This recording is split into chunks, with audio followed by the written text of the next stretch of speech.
Representative Katie Porter has been talking about the single parent penalty, which is a hashtag, and saying it's a racial and gender issue, given that 4 out of 5 single parents are women and 2 out of 3 are Black.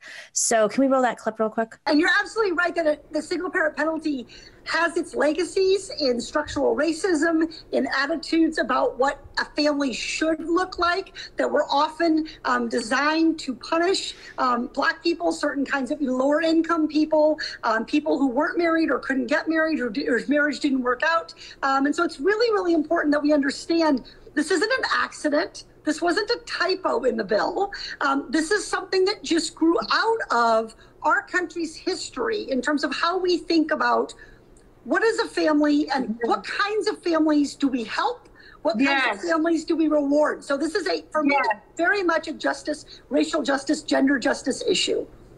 Yeah, and I was actually being generous because I said that it was people's blind spots, but it's actually their biases. This is profound that they're having this conversation, Representative Porter and Representative Pressley, about the racial and gender dynamics. But I mean, the reality is that we're living with a Congress right now that, as you were saying, Julie, like there's no pathway to this at all. And there's no public campaign around these issues. I mean, I'm still every day, I'm shocked by how removed the effects of this economy, that like who it's affecting, is from the conversation, the national conversation about the $15 minimum wage or healthcare or $2,000 checks. Like, who's it going to help? Julia, yeah, you're nodding your head. I mean, yeah, I think it's especially interesting that you bring up the $15 minimum wage because the, Democratic playbook for the last 2 months has been finding all of these reasons not to do things that would help people. And the parliamentarians ruling yesterday that the $15 minimum wage couldn't be included in the budget bill is something that Kamala Harris, who has been a huge advocate of a $15 minimum wage, has the power to do something about and is choosing not to. And yeah, so I think you're exactly right that part of it is really this disconnect between what people are experiencing, and part of it is finding constant excuses not to wield power to help people. Esperanza, what are your thoughts? Yeah, I mean, just going off of this conversation, I mean, how many times are we going to listen to people who tell us to mobilize to vote for Democrats, and then they get in office and they turn around and they bomb Syria? They roll back on all their promises. Over 26,000 people have been deported.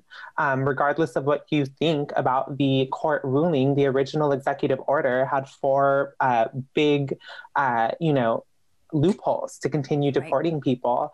There's no $15 minimum wage. I mean, the stimulus check was severely cut from what Biden and Warnock and all these people promised. So, I mean, at what point are we going to say this electoral strategy of electing Democrats who are not here for us, they are here for big capital, it's not working? We need to divest from a corporate party, and we need to form our own party of workers based on solid and sound principles. I mean, the path to this is a much bigger question, I think, that we could have a conversation about for hours. But I mean, the reality is like the Democratic Party has, I speak from experience, they have used procedural rules that they have set up, just as the Senate has, to protect and to enlist these corporate actors, these lobbyists, these some of them are weapons manufacturer lobbyists who literally will have taken over the party, weren't elected, and to supersede, the vote and the will of actual Democrats. And whether it's primaries or DNC members or fiscal control boards, who none of them are elected, and they all have some sort of direct corporate influence. But by procedural, loopholes, they're able to just squash any sort of democracy. So yeah, something has to happen. Bigger conversation. Go ahead, Esperanza. I know you want to say something. Yeah, just real quick, I want to say, I think that's why those of us who call ourselves socialists, we recognize that it's not simply about having good policy, but something fundamentally needs to change about the structure of our democracy. Because right now, you win a reform, it can be rolled back immediately. Yep. Most rulemaking in, in our country happens by unelected people, administrative rulemaking. Most rulemaking is not legislative, whether it's on the state level or the federal level. So at what point are we going to say we're fed up with this sort of reformism that is not working, and we need a complete restructuring of our democracy, because the democracy is not serving us, it's serving the owners of big capital. Julia, do you see that there's any sort of efforts to combat these procedural holdups? I know Pramila Jayapal has been a big advocate for parliamentary reform, but is there any other sort of pushback? I mean, I think the comparison that's kind of continuously been made is, how progressives are responding right now and fighting over the stimulus compared to where they were in 2009. And I think the fact even that so many people have recognized and are saying, vice presidents before have ignored the parliamentarian, Bernie Sanders is in charge of the budget committee and is already kind of using that position to really try to wield power for better things. I think things definitely do look different and better, but, is it enough to be pushing back on Kamala Harris not using her power? I don't know. It's definitely progress that there's much more outside organizing and resistance, but it kind of remains to be seen how far that's going to go, I think.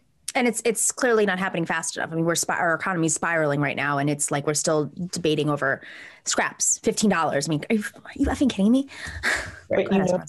Nomiki, that's why I think that we act like if we elect these super progressive leaders, even Bernie, that we're going to be building something. But I mean, look at how Paul Engler urged Bernie to take the mass infrastructure that he created and turn it from an electoral infrastructure to something that could be organized and mobilized long term.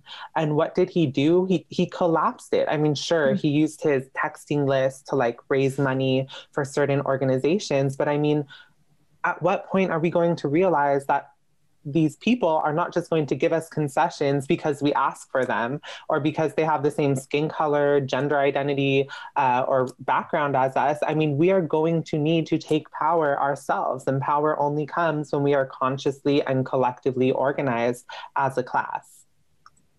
Julia, do you have thoughts? Yeah, I mean, I think the point you're raising, especially a moment ago, given that we were talking about kind of a third party or an alternative to the Democratic Party, is really important in terms of how much energy is even worth putting into electoral organizing.